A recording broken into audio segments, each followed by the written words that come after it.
The New Barcelona Post, amb la col·laboració de Mass Media Group i Casa Seat, presenten Moments estel·lars de Barcelona, un cicle de converses presentades pel periodista Toni Aira.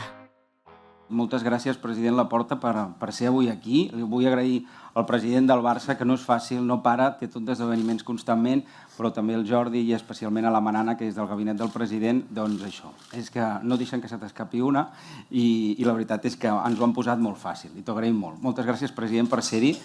Amb tu començarem un estadi d'aquestes converses, dels moments estel·lars de la Barcelona contemporània, que ja ens començarem a desenganxar del 92, però partirem d'un moment mític del 92 i anirem més enllà, perquè parlarem del Barça com a ambaixador, de Barcelona al món.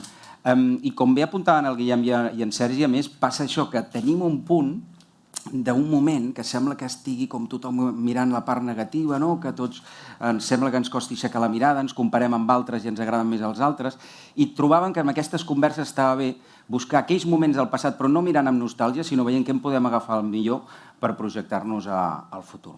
Aleshores, si et sembla, començarem amb aquest moment històric de la Copa d'Europa del 92, el 20 de maig del 92, però com que et demanaré per una qüestió temporal, per això, jo et volia fer una prèvia per situar també a tots els que ens segueixen avui aquí. Clar, això que farem avui no és exactament una entrevista, és una conversa, i jo soc periodista, però avui no vinc a fer una feina de fiscalitzador perquè no podria tampoc, no em sortiria exactament amb tu. Per què? Explico una anècdota. Corria l'any 2003, no sé si et sonarà, i l'any 2003 doncs jo em vaig apuntar de voluntari a una candidatura d'un jove candidat i un equip que tenia l'eslògan de Torna la il·lusió, que es deia Joan Laporta.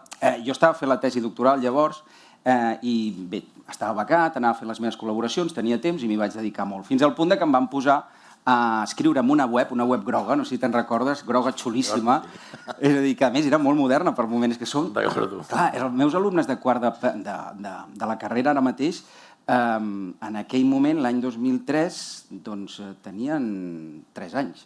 És a dir, clar, i ara parlarem del 92, que tenien menys 12 anys, ben bé, per tant, haurem d'anar-hi anant. El tema és, per ubicar-vos, jo estava un dia a la web i a mi em tocava fer una cosa que era molt moderna en aquell moment, que és que hi havia un espai on els socis preguntaven al candidat Joan Laporta. I jo era el candidat Joan Laporta, amb un argumentari que tenia al costat. Jo tenia un argumentari i jo anava contestant. I jo hi posava una cosa que avui en parlarem d'això, del punt humà, de la connexió emocional amb la gent, però era obvi que jo no ho sabia tot. I un dia estava allà picant i de cop sento una veu que diu, rere meu, qui és aquest noi? Diu que està escrivint com si fos jo i ho està fent tan bé. Ho està fent millor. Crec que sí que va dir, és veritat. Vaig girar així i era en Joan Laporta.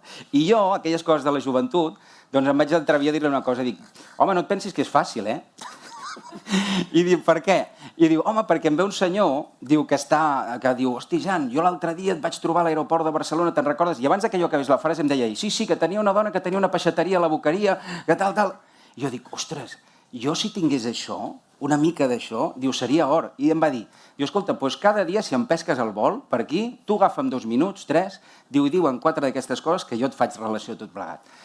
Per què us dic això? Perquè la humanitat del personatge que tenim aquí davant i el fet que jo el considero no només el millor president de la història de Barça, sinó una de les millors persones que he conegut mai, fa que se'n recordava de tothom i del més mínim detall, cosa que feia que jo quan li contestava a aquella persona amb els detalls que em deien Joan Laporta, no és que ens votés ell, que votava ell, la seva família, els seus amics i tothom que trobava, i això era or pur. Allà va començar una aventura molt bonica i que realment a mi em va fer viure els millors anys de la meva vida culer, sens dubte. Partint d'això i que aquest factor temporal han passat tants anys, jo voldria que ens situessis en un factor, la Copa d'Europa de Wembley és un moment històric, sens dubte, pel barcelonisme. I sempre diem que dels moments històrics tothom recorda on era en aquell moment. Tu te'n recordes on eres i amb qui en aquell 20 de maig del 1992? Sí, no oblidaré mai on era jo. Quins records, quins moments, i segur que podem aprendre molt d'aquests moments que dius, sense la nostàlgia que dius, però també amb una miqueta d'emoció, amb molta emoció. En primer lloc, gràcies per convidar-me avui aquí. El Toni s'ha avançat, perquè ja heu vist que si jo sóc aquí avui com a president del Barça és gràcies al Toni, que és cert, que en gran part gràcies a tu, perquè vas fer una feina extraordinària. A més, em sobtava l'habilitat que tenies de contestar com si fos jo. Dic, jo penso igual que aquest paio. Aleshores, això va fabulós. I encara no ens m'agrada molt que coneixem. hagis recordat aquell moment perquè el tinc molt present i sempre t'ho he dit. I quan tu em dius que vingui a fer aquesta conversa, vinc amb molt de gust. A més, m'agrada perquè és en un ambient de parlar de coses positives. Estic totalment d'acord amb el que heu dit, que hi ha una espècie de derrotisme que l'hem de combatre. L'hem de combatre. Jo no participo d'aquest derrotisme. És evident que podem aprendre de tot arreu, però vaja, penso que tenim una gran ciutat, un gran país, una gent que paga la pena i que tenim persones molt vàlides en aquesta ciutat i en aquest país com per estar amb un ànim derrotista i victimista. Penso que a l'inrevés.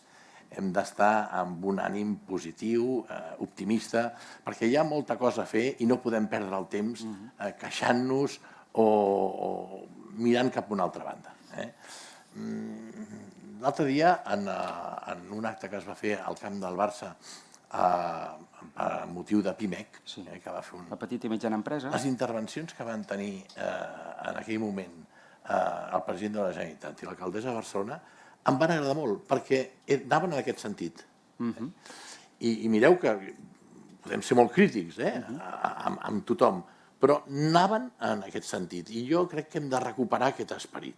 Un esperit emprenedor, un esperit amb ganes de fer coses, que les coses surtin, no deixar les coses per més endavant, sinó que és que el moment és ara, sempre. El moment és ara. Dit això, m'he anat a la pregunta, però tenia que sentir. M'ha emocionat el que recordessis aquells moments, del 2003, perquè van ser, per mi, moments també molt bonics de la meva vida. Van canviar moltes coses, llavors. Sí, jo crec que vam canviar moltes coses. I les seguim canviant, i les seguirem canviant. Perquè el canvi sempre és bo. El canvi per anar millor sempre és bo. Jo crec que els canvis sempre són positius. Aquell 92, per tant, aquell dia... 92, jo era a Wembley. Tu eres a Wembley, Amb amics? Era a Wembley amb uns amics, entre ells el Rafael Yuste, l'Andreas Geiger, el Gerard Fortuño, l'Alfons Godall i el Javier Sanz, que era un amic nostre des de l'escola, que ens coneixien dels 6 anys, que malauradament va morir. Ho recordo com si fos avui, els moments que vam viure allà anant amb el... Primer ens vam reunir a Covent Garden. Covent Garden hi havia un bar que es deia Rock Garden, que estaven tocant la cançó de Hungary Rhapsody de Queen. Veieu-lo, la memòria? No, és que ho tinc Clavadíssim. molt clavat, perquè eren moments de molta emoció. Penseu que la final de Wembley, pels que no havíem anat a Sevilla i l'havíem perdut, havíem passat per uns moments de Barça complicats. Vaja, era un moment clau a les nostres vides, jo crec, no? A la vida del culer. I m'ho vaig passar molt bé perquè vam anar primer nosaltres, d'avançada, i el dia del partit van venir les nostres dones. I la veritat és que vam guanyar, ens vam quedar aquell cap de setmana, vam empalmar amb el cap de setmana a Londres i va estar molt bé. Com vaig viure a Wembley? Amb molta emoció el gol del Koeman, molta emoció, recordo que tota una llau de gent vam acabar a la valla que delimitava el camp, i la veritat és que, vaja, Londres estava ple de culers i era una festa. I si diguessis quin sentiment predominava, perquè fa uns quants anys, Juan Verde, que va ser assessor d'Obama, ell deia que quan sortien dels mítings per escriure el següent discurs, deien a la gent, els demanaven, escolta, ens podeu dir coses que ha dit? I la gent no sabia ben bé dir què havia dit Obama, però sí que sabien dir com els havia fet sentir, els sentiments. És a dir, quin sentiment recordes d'allò, d'aquell moment especialment? Jo d'alliberament. Alliberament. El sentiment era d'alliberament. Portàvem molts anys de frustracions, de certa decepció, la història es resistia que el Barça tingués un èxit d'aquesta magnitud, no? I crec que vam alliberar totes les nostres emocions, les nostres alegries. Sí. Per suposat, no? Jo pensava que potser llavors els alliberaves els sentiments d'una altra manera, però no, sí. Vaja, plorar d'emoció. Clar, Eren unes sensacions molt boniques i sobretot d'alliberament. Jo me'n recordo que alliberaves emocions, deies que ja era hora, justícia, en fi, era un conjunt de sensacions molt boniques. Abans, al principi, et parlava dels meus alumnes, aquests alumnes que van néixer l'any 2000, per exemple. Ja que parlem avui d'un d'aquests moments estel·lars de la Barcelona contemporània, que va ser aquella Copa d'Europa de Wembley, com els explicaries això a gent als quals allò els hi queda lluny, fins i tot el Covid i el Barcelona 92? Què es va significar la Copa d'Europa de Wembley per tres factors? Un pel barcelonisme, que en certa manera ja ens ho has dit, l'alliberament, dos per Barcelona i tres per Catalunya. A veure, per Catalunya, el fet que en aquestes finals que hi ha un desplaçament massiu de catalans i que, a més, doncs, sempre donem lliçons de, si em permeteu, lliçons de civisme, en fi,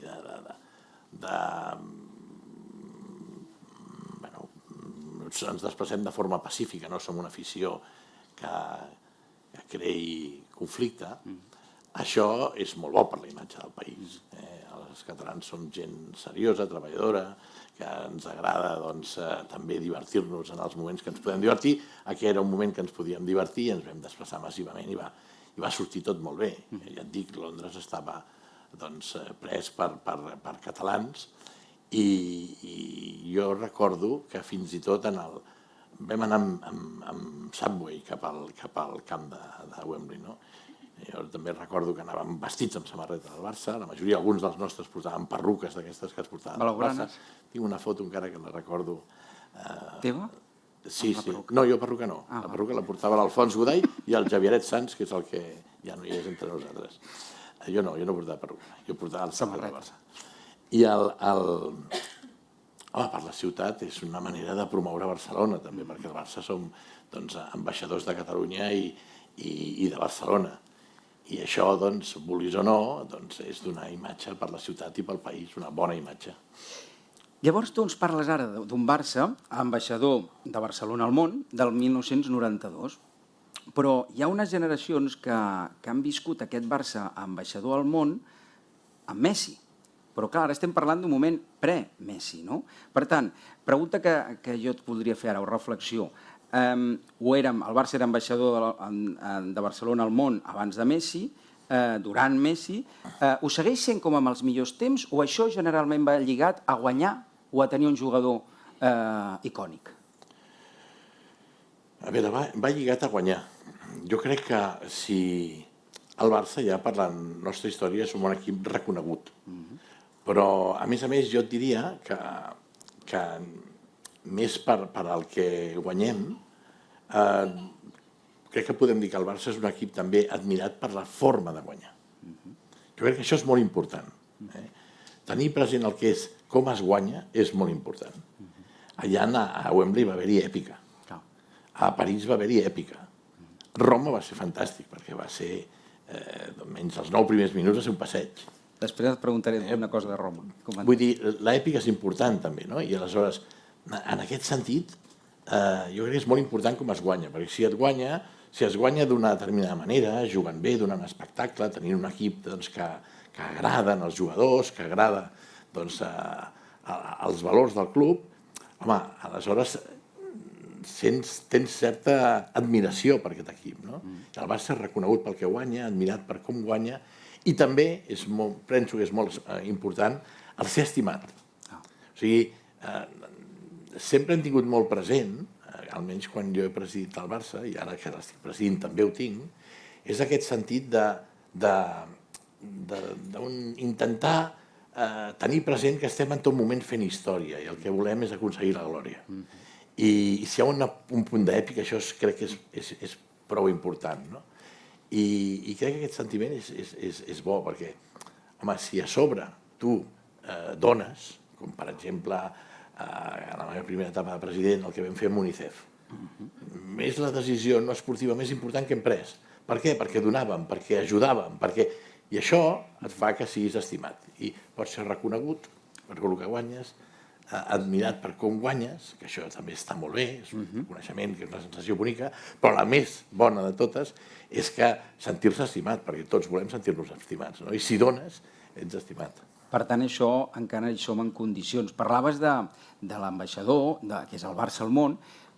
Un personatge que també era ambaixador a la vegada de Barcelona al món era Johan Cruyff, ara que parlem del 92, no? A mi, jo que ho vaig viure al 92, aquell partit des de casa, sempre em va quedar la incògnita que va passar després de que s'enganxés el peu amb la tanca. A mi, quan ho repasso, és el que més m'agrada a la final. No soc molt cruifista. Però, clar, devia saber com devia anar. La pregunta és, em vas parlar molt amb ell, passat aquell moment, del que va significar aquell 92? Et va explicar coses d'aquelles que no sé, d'aquell moment i com el va viure ell, que no se n'ha parlat gaire?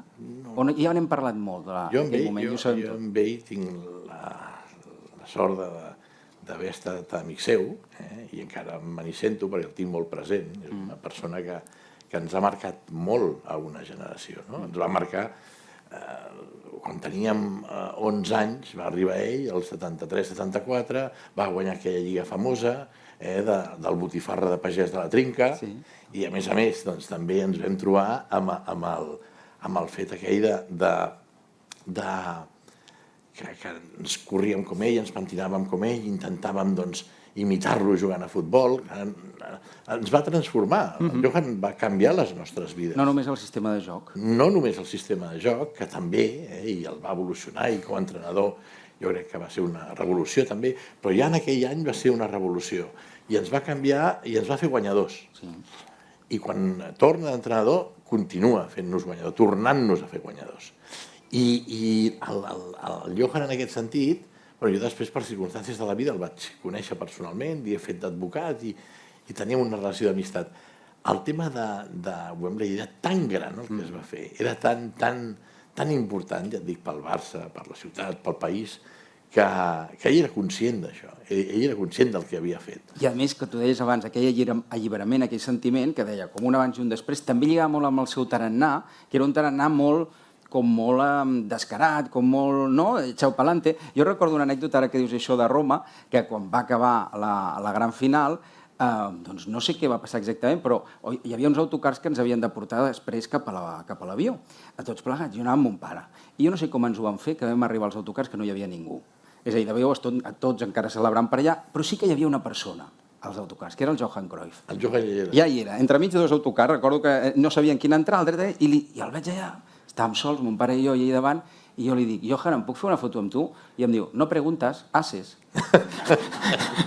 Clar, no demanis permís, no? És que era així, era desacomplexat, era valent, era ocurrent, era murri, era divertit. Va tenir nervi? Evidentment suposo que sí, perquè semblava molt descarat, semblava com molt segur de si mateix, però et va explicar alguna cosa, els seus sentiments abans d'aquell partit? Tenia por realment que allò pogués anar malament? O potser va en la mentalitat? No, la veritat és que, mira, hem parlat de moltes coses i he tingut unes vivències molt maques amb ell, però no vaig treure mai el tema de Wembley. Ja ho donàvem per fet que era gran, no? Era una cosa molt gran el que s'havia fet, i no, però sí que el Johan era com dius, era molt desacomplexat, era descarat, era divertit, era un gran conversador, l'hauries tingut, i xerrava, i xerrava. Sempre deia que ell no sabia res, però volia saber de tot, i era un home que estava en constant aprenentatge. A mi, vaja, jo l'admiro. D'aquell equip, i ara parlem de l'equip, hi havia molta gent de la casa, del primer equip de futbol. També molts espanyols, i hi havia estrangers, pocs, però molt bons.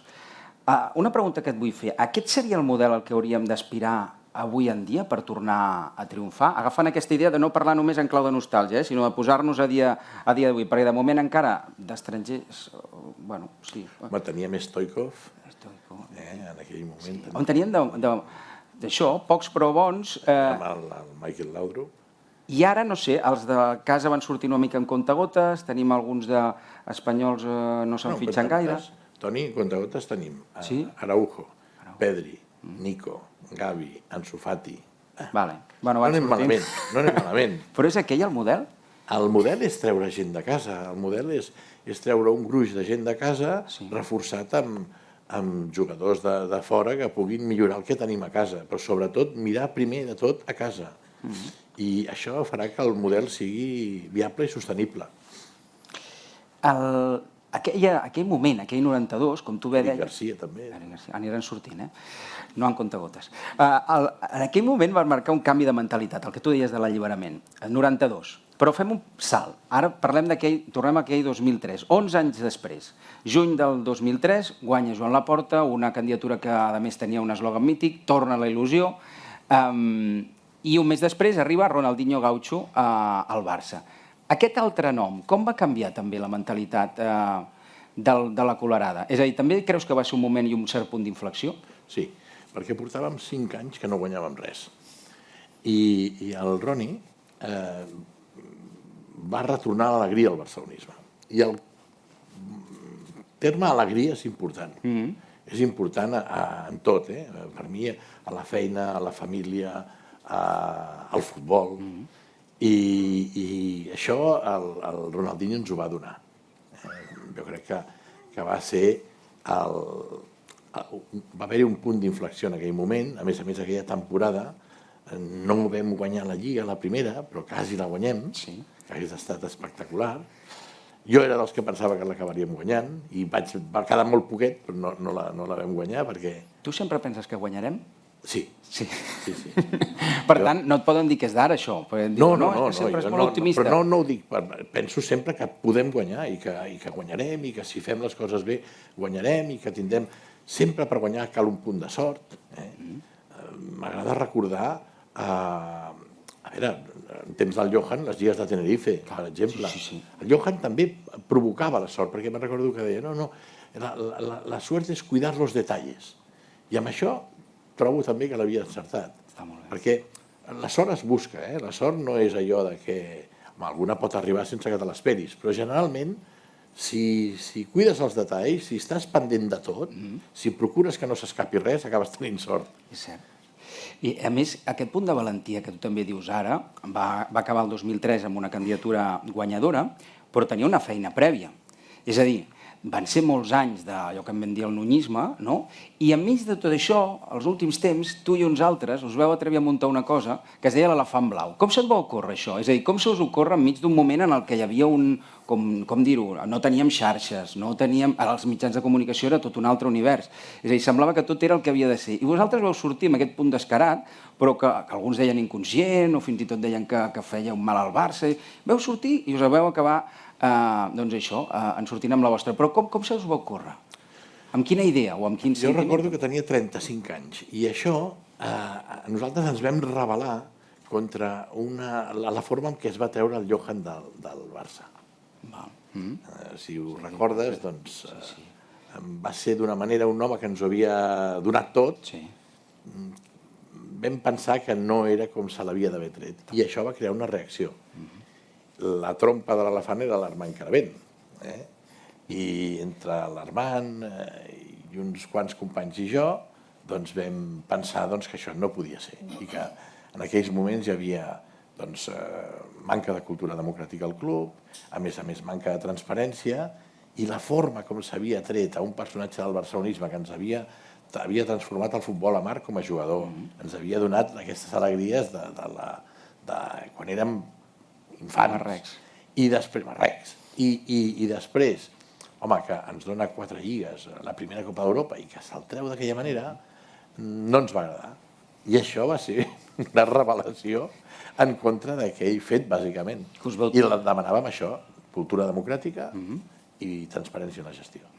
I us vau tirar a la piscina i va acabar havent aigua, finalment. Però va costar. Va costar, però això ens va donar uns coneixements del funcionament del Barça, doncs molt gran, perquè ens ho vam prendre molt seriosament. Com a culers desitjàvem que el Barça guanyés, però pensàvem que estava mal gestionat. I això ens va portar a a fer aquell vot de censura a l'elefant blau, que ja et dic, la trompa de l'elefant era l'Armand Caravent, i qui va reobrir el termini en la moció de censura que vam fer va ser el mateix Johan, que aleshores va ser quan el vam conèixer personalment. Jo de petit ja l'havia conegut perquè jugava en el futbol base del Barça i li havia demanat una assignatura un cop que ens vam trobar allà, i aquella assignatura recordo que em fa molta ràbia perquè la vaig guardar tan bé que no la trobo. I algun dia la trobaré, algun dia sortirà per algun lloc. En alguna mudança sortirà, que surt de tot. Doncs jo et volia preguntar, llavors, d'aquest moment, fixa't que en aquella època vosaltres comenceu a emergir en un moment en què també hi havia una de les coses que amb aquestes converses intentem conjurar, que és que passa entre els dos grans clubs i passa també entre les dues grans ciutats, que és la madriditis. N'havíem tingut molta de madriditis. M'agrada molt. El Johan tenien barcelonitis. I després nosaltres amb això sempre ho hem tingut també present. O sigui, no hem de tenir... Sí que és veritat que això va amb el pont aeri, però quan anem bé és quan mantenim l'estabilitat i quan aconseguim que tinguin barcelonitis. I perquè guanyem, com deies abans, però aquest nou Barça, que neix aquells anys, va lligat també a altres valors, a part del de guanyar? És a dir, per exemple, tu vas ser el primer president que es va plantar davant dels ultres, no? I això va tenir conseqüències greus per tu i la teva família, però ho vas fer. Això no ha tingut una marxa enrere, no? És a dir, sí que és veritat que va haver-hi èpoques després de la teva presidència de més i de menys, però socialment ja ha quedat clar que aquest tipus de supporters amb una afició com la del Barça, no. Això també són valors i és una mentalitat guanyadora, en certa manera, no? Sí, home, és que, a veure, primer, valors, els has de tenir, i els valors comencen per un mateix. I per això les institucions les fan les persones, i per això una institució en un moment determinat va per un camí que és el que marquen les persones que la dirigeixen, no? Valors, principis, són fonamentals. I si et dic que és un club que ens agrada ser estimats, encara més. Aleshores, què penso? Home, valors com el no val tot per guanyar. Això està bé, clar que volem guanyar, però no val tot per guanyar. I aleshores això et posiciona. Escolta, l'esforç, evidentment, el compromís, la companyonia, l'esportivitat, tot això, si ho tens present, intentes transmetre-ho, o que les persones que t'envolten, començant per els jugadors, també tenir-ho això. Jo crec que, per exemple, quan vam guanyar l'època del Johan, home, a l'equip era d'aquells equips que veies gent que era propera. Recordeu que fins i tot feien programes de tele que eren divertidíssims. El Johan els va petar amb el Fantàstic i totes aquestes històries. Els humanitzava molt. Aleshores, en la meva primera etapa de president teníem un equip també que, escolta, que si ho comparaves amb els nostres rivals, home, a nivell de valors i de gent propera, normal, més, mira, començant per el Xavi, l'Iniesta, el Messi, el Busquets, el Piqué, el Puyol, tots aquests grans jugadors, el mateix Roni era proper, jo crec que això és important, tenir un equip de gent amb molt talent, però que tinguin qualitat humana. Però tens raó que abans potser els veies més propers, no sé si era per el mateix món del futbol, que ara et vull demanar quin Barça et vas trobar el 2003 i quin t'has trobat ara quan has tornat a ser president, perquè són dos moments també en els que vens després d'unes èpoques complicades. Però ara vindrà aquesta pregunta, però és que m'has fet venir una idea al cap. El Jordi Basté habitualment parla de la futbolització de la política, i no parla de la politització del futbol, però parla de la professionalització del futbol, de la seva comunicació, de com els protegim cada vegada més, no? És a dir, t'has trobat, o amb el temps els jugadors estan més dins d'una bombolla del que ho estaven abans? És a dir, i és així perquè ha de ser així, en el món que vivim? Doncs has de trobar l'equilibri amb tot. O sigui, tampoc cal protegir-los tant que es facin els amos, ni desprotegir-los tant que això sigui xauxa. Jo crec que s'ha de buscar un equilibri. I els jugadors, evidentment, si viuen al club, si se l'estimen, són els primers que participen del club i ajuden al club a prosperar. I aquí s'ha de tenir molt clar la línia de comandament, això crec que és important, i els jugadors han de fer la seva feina, que és jugar a futbol i donar-nos moltes alegries. Nosaltres hem d'aconseguir que els jugadors siguin valorats, siguin respectats, però alhora tot això, quan jo parlo d'una família, és que, i més en els moments de dificultat, hem de ser com una gran família. I aquí s'ha de buscar el punt d'equilibri i hem de fer-ho entre tots, mantenint això, els nivells de comandament de cadascú. Parles d'equilibris, però en un club, com a la vida mateixa, hi ha cicles, moments alts, moments baixos. Ara parlem d'aquests dos moments en què tu has arribat de president. Dos moments molt diferents, per moments vitals, d'edat, del club, però sí que és veritat que els dos sembla que el soci t'hagi anat buscant una mica el rescat, no? Després d'una època complicada. En aquell 2003 tu posaves torna a la il·lusió, després d'una època que no la recordem, jo crec que els que sí que vam viure al club en aquella època sí que recordem que no va acabar molt bé tota aquella etapa i tots els últims anys eren especialment complicats de veure, també institucionalment, no? Amb unes imatges a la llotja, amb unes mocadorades, és a dir, amb una situació que molt degradada, i arribes ara també després d'una altra situació que també institucionalment era complicada. Torna la il·lusió. El 2003, aquí era estimem el Barça, però l'eslògan era aquell de ganes de volver a veros, que a més desafiava allà a Madrid, i a més la gent la va posar quasi, jo crec que amb allò ja teníeu molt enfocat el missatge. És aquest punt desafiant, amb ganes de remuntada, en certa manera, el que et vas trobar en aquell moment i ara? A veure, els moments són prou similars, i sempre penso que, caram, podria arribar en algun moment que fos menys difícil, no? Però, en qualsevol cas, jo crec que els reptes són els que motiven. I el repte del 2003 era gran. Veníem de 5 anys que no guanyàvem res, amb una situació també econòmica molt delicada, molt complicada, i s'havia de renovar, era un club desestructurat, hi havia una fractura social també important, i el repte era majúscul. I bé, ho vam aconseguir. Aleshores, ara era força semblant. També, a més, veníem d'una pandèmia, veníem d'uns resultats negatius, amb una situació econòmica també molt malmesa, molt, el llegat no era bo, i el repte és donar-li la volta i que funcioni, no? I això jo crec que és el que ens motiva, els meus companys de junta directiva i a tots els que estem tirant del carro. Doncs ara anem al com fas això i com remuntes, no? Perquè deia en Joan Fuster que el fracàs no s'improvisa. Jo diria, l'èxit tampoc, evidentment. I els que són més crítics amb tu diuen això a vegades, que improvises, no? Que ets molt optimista, que tires molt d'intuïció, fins i tot et van dir en campanya, te'n recordes, de record. Com que aquí ens movem precisament no per això, per la nostàlgia, sinó per agafar el millor d'aquells moments, tu què agafes del millor d'aquells moments que tu vas ser president i vas remuntar el club per fer-ho ara? És a dir, com es remunta ara una situació d'aquestes característiques que, com tu deies, té molts fronts. És l'esportiu, és l'econòmic, és el d'una afició amb el seu estat d'ànim no en el millor moment de tots. Com tu t'has plantejat ara remuntar-ho? I potser farem com aquell anunci de gelats que deia que la vida és qüestió de prioritats. Tu posa'ns l'ordre que vulguis, amb com vas filant-hi. Treballant. És que això es fa treballant i aleshores... Els d'abans no treballaven? Treballant més, treballant bé. I millor. Sí, això es fa així. És a dir, no hi ha altre secret.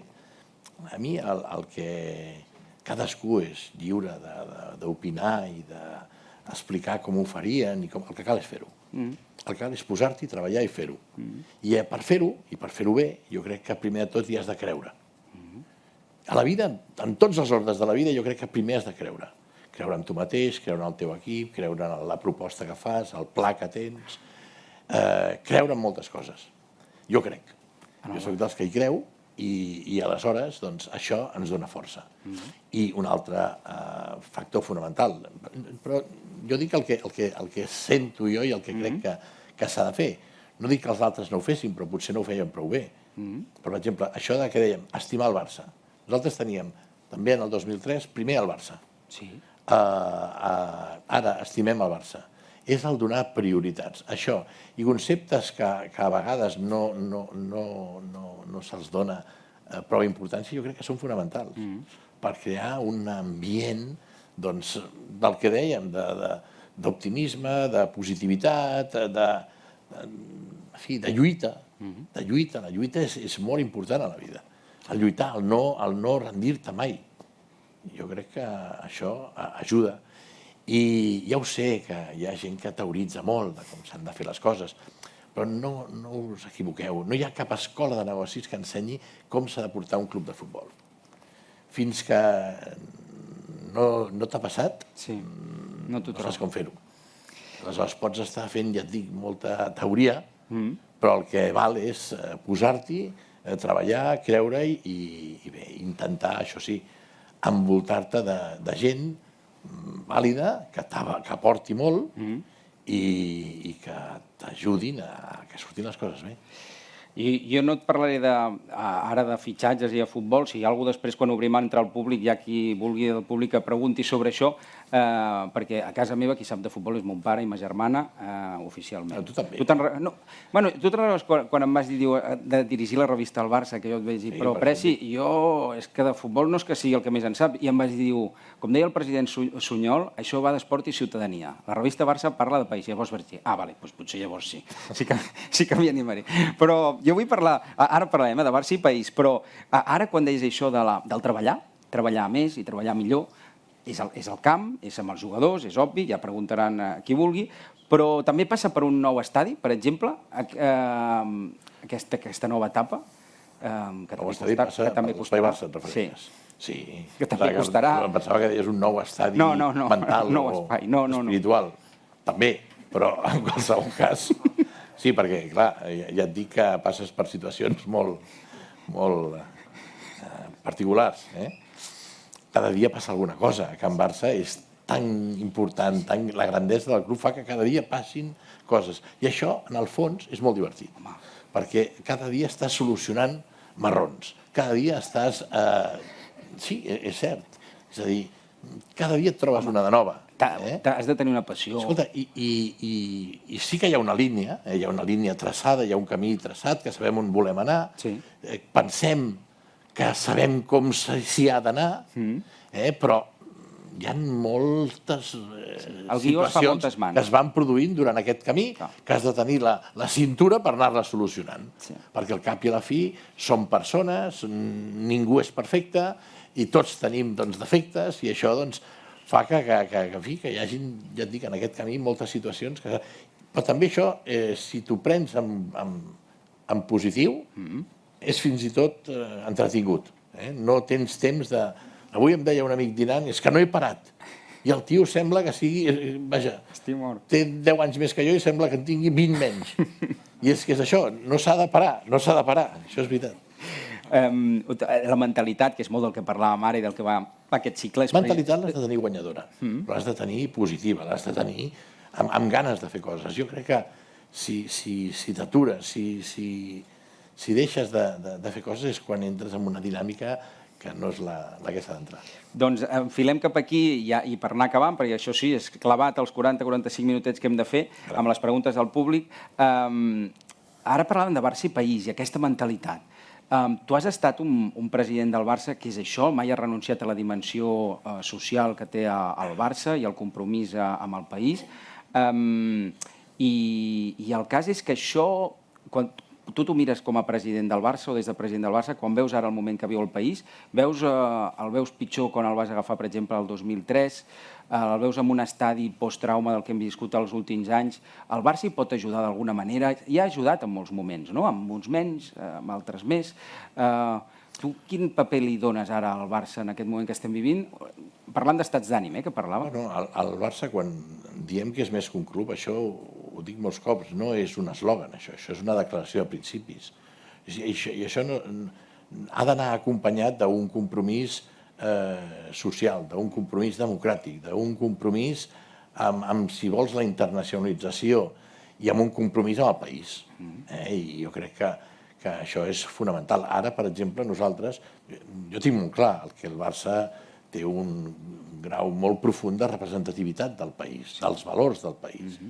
Ara volem endegar un projecte de consolats de mar, que el Barça tingui una representativitat del club, els direm segurament consolats de mar. Que agafa el nom històric. Sí, i això ens motiva perquè les referències històriques, les referències al país, en el Barça s'ha d'entendre en tota normalitat. El Barça avui és global, el Barça és català, és europeu, és asiàtic, és africà, és americà, però vaja, fins i tot els culers de tot el món reconeixen que els orígens del Barça són Catalunya, Barcelona, hem nascut al barri de les Corts, i això t'ho respecten, perquè és la nostra història, forma part de la nostra identitat.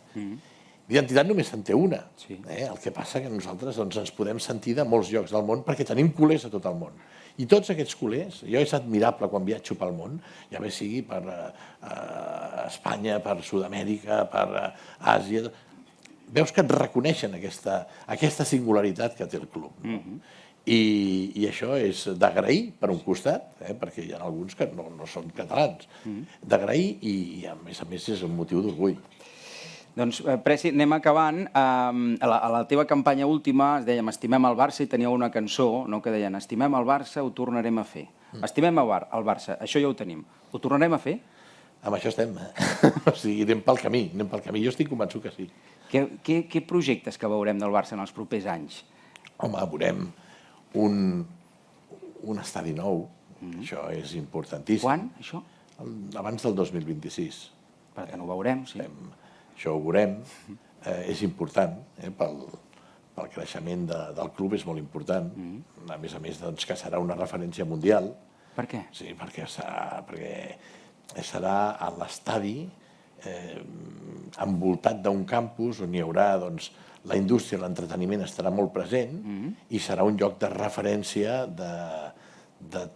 al món del futbol, al món de l'esport, i també farem una petita revolució dins de la ciutat, perquè és un projecte de ciutat i, per tant, també és un projecte de país. I la veritat és que jo crec que ampliarem el centre de Barcelona i serà un lloc que jo crec que tant els culers com els aficionats al futbol, com les persones en general, en gaudiran d'aquest espai, que serà l'Espai Barça, que tindrà un estadi nou, amb el Palau també que farem, el Palau Petit, la pista de gel, el campus del Barça.